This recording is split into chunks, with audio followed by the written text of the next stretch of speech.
పారిశ్రామిక ప్రాంతమైన రామగుండంలో ఈఎస్ఐ ఆసుపత్రి నిర్వహణను ప్రభుత్వం గాలికి వదిలేసింది. దాంతో సరైన వైద్యం అందక కార్మికులు ఇబ్బందులు పడుతున్నారు.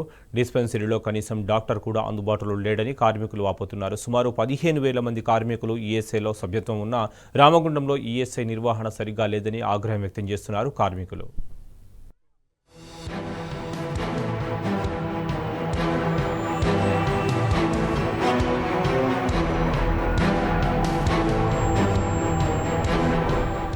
మాంచెస్టర్ ఆఫ్ ఇండియాగా పేరున్న రామగుండంలో నిత్యం వేలాది మంది కార్మికులు పనిచేస్తుంటారు.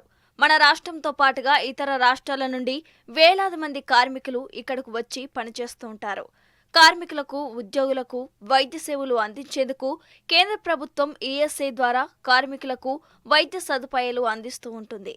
రామగుండంలో సింగరేణి, ఎన్టీపీసీ, ఆర్ఎఫ్సిఎల్, బసంతనగర్ వంటి కర్మాగారాల్లో సుమారుగా 20,000 మంది కార్మికులు పనిచేస్తూ ఉంటారు. రామగుండంలో 15,000 మంది కార్మికులకు ఈఎస్ఐలో సభ్యత్వం ఉంది. కానీ ఇక్కడి కార్మికులకు ఈఎస్ఐ వైద్య సేవలు ఆశించిన విధంగా అందటం లేదు. బసంతనగర్, ఎన్టీపీసీలో 2 డిస్పెన్సరీలు ఉన్నాయి. వీటితో పాటు రామగుండం రూరల్లో 30 పడకల ఆసుపత్రి ఉంది. అయినా కార్మికులకు ఆశించినంత వైద్య సేవలు అందటం లేదు.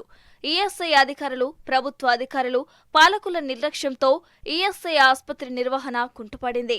రామగుండం పారిశ్రామిక ప్రాంతంలో దాదాపు కాంట్రాక్ట్ లేబర్ 15,000 నుంచి 20,000 మంది ఉన్నారు. ఇక్కడ దాదాపు ఒక 15,000 పైచిలకు ఈఎస్ఐ కార్పొరేషన్లో వాళ్ళందరూ కూడా సభ్యులు ఉన్నారు. ఆ యొక్క సభ్యులందరూ ఉన్నా కానీ ఇక్కడ సరియైన సదుపాయాలు లేవు. ముఖ్యంగా బసంత్ నగర్ విషయానికి వస్తే దాదాపు ఒక 1000 మంది సభ్యులు ఉంటారు అక్కడ. కానీ అక్కడ ఒక డిస్పెన్సరీ ఉంది. గత 4-5 ఏళ్ళుగా అక్కడ ఒక డాక్టర్ లేకపోవడం చాలా శోచనీయం. వీళ్ళందరికీ కూడా ఇక్కడ గతంలోనే ఇక్కడ 30 బెడ్ల హాస్పిటల్ ఉండే రామగుండంలో, అది శిథిలావస్థకు వచ్చిన తర్వాత ఎన్టీపీసీకి అది షిఫ్ట్ చేయడం జరిగింది. అది టెంపరీ బిల్డింగ్లో నడుస్తూ ఉన్నది ఎన్టీపీసీలో. కాబట్టి రామగుండంలో ఉన్నటువంటి ఈఎస్ఐ హాస్పిటల్ ప్రెమిసెస్ దాదాపు 3.5 నుంచి 4 ఎకరాల ప్లేస్ ఉంటుంది. దానికి కాంపౌండ్ వాళ్ళు కూడా ఈఎస్ఐ కార్పొరేషన్ వాళ్ళు మంచి పెద్ద ఎత్తున కాంపౌండ్ వాల్ నిర్మాణం జరిగింది.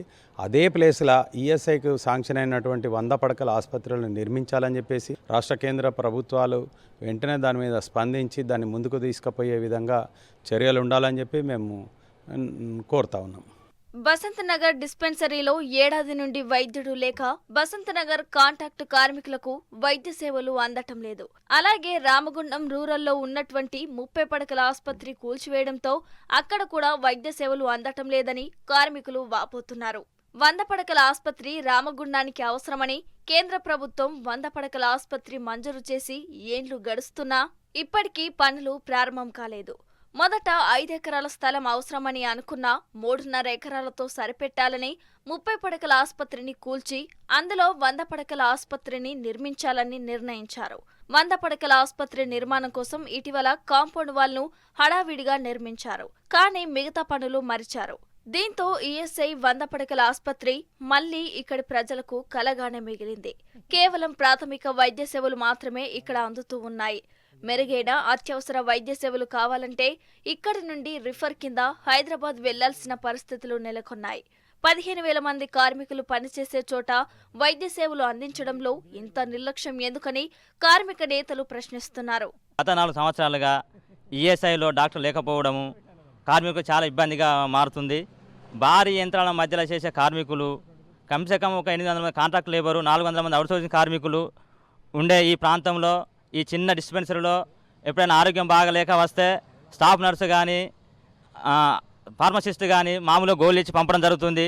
ఒక ల్యాబ్ టెక్నీషియన్ లేడు, ఒక డాక్టర్ లేడు. గత 4 సంవత్సరాలుగా చాలా ఇబ్బందిగా ఎదుర్కొంటున్న కార్మికులు ఒకవేళ లివ్ పెట్టుకొని వచ్చినా కూడా కనీసం ఇటుకు వచ్చినా కూడా సరైన సదుపాయం లేక రామగుండం ప్రాంతాలకు పోయి తీసుకోమని చెప్తారు. ఇక్కడ నుంచి 20-25 కిలోమీటర్లు పోవడం జరుగుతుంది. అనేక రకాలుగా ఇబ్బందులు ఉన్నాయి. బసంతనగర్ ఈఎస్ఐ డిస్పెన్సరీలో గత ఏడాది కాలంగా వైద్యుడు లేకపోవడంతో వైద్యం కోసం ప్రైవేట్ ఆసుపత్రులకు వెళ్తున్నారు కాంట్రాక్టు కార్మికులు. తద్వారా ఆర్థికంగా నష్టపోతున్నారు. బసంతనగర్లో మాత్రమే కాదు, రామగుండం, ఎన్టీపీసీలో కూడా సరైన వైద్యం అందక కార్మికులు ప్రైవేట్ ఆసుపత్రులను ఆశ్రయించాల్సి వస్తుంది. కొన్నిసార్లు తమకు కావలసిన మందుకు కూడా పూర్తిగా దొరకడం లేదని ఉన్న వాటితోనే సరిపెట్టుకుంటున్నామని కార్మికులు తెలుపుతున్నారు. 15,000 మంది కార్మికులు ఒకే ప్రాంతంలో పనిచేస్తున్న చోట ఈఎస్ఐ ఆసుపత్రి నిర్వహణ ఇంత నిర్లక్ష్యంగా ఉండటం ఏంటంటూ కార్మిక సంఘాలు ప్రశ్నిస్తున్నాయి.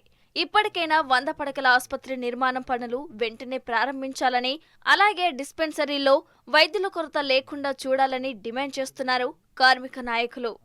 మేము ఇక్కడ ఒక 800 మంది కార్మికులము పనిచేస్తున్నాం. మా జీతాలు కట్ అవుతున్నాయి. అయినా కానీ మాకు గత 4 సంవత్సరాల ఉంది మాకు ఇక్కడ డాక్టర్ లేక మాకు ఇంతకుముందు ఈసీజీ ల్యాబ్ టెక్నీషియన్స్ అందరు వర్క్ చేశారు. డాక్టర్ ఒకరు లేకపోయేసరికి అందరూ బంద్ అయ్యిండ్రు. మాకు ఇది బాగా ఇబ్బందికరంగా ఉన్నది. మాకు ఇక్కడికి వస్తే లీవ్ కూడా ప్రాబ్లం అవుతుంది. అందుకొరకు మేము ఇప్పుడు రామగుండానికి పోయి లీవ్ పెట్టుకోవాల్సిన పరిస్థితి మాకు వస్తుంది. కాబట్టి మాకు వెంటనే డాక్టర్ను సంప్రదించాలని మేము కోరుకుంటున్నాం. కార్మికులకు గత చాలా ఇబ్బందులకు గురవుతుంది. టాబ్లెట్ ఇచ్చి పంపించుడే తప్ప ఏ ఆరోగ్యం గురించి దేనికి పట్టించుకోకుండా చాలా ఇబ్బందులకు గురవుతుండ్రు. మా కార్మికులకు డాక్టర్ను పంపించి చేయని వెడల దీని యూనియన్ అరణ్య ఆధ్వర్యంలో దీన్ని ధర్నా చేసి ఇది చేయడం తప్పది. మాకు హెచ్చరిస్తున్నాం యూనియన్ తరపున. తమది ప్రజాపాలన అందించే ప్రభుత్వమని గప్పాలు కొట్టుకునే రేవంత్ సర్కార్ కార్మికుల శ్రేయస్సును మర్చింది. 15,000 మంది కార్మికులు వారి కుటుంబాల ఆరోగ్యాన్ని విస్మరించింది.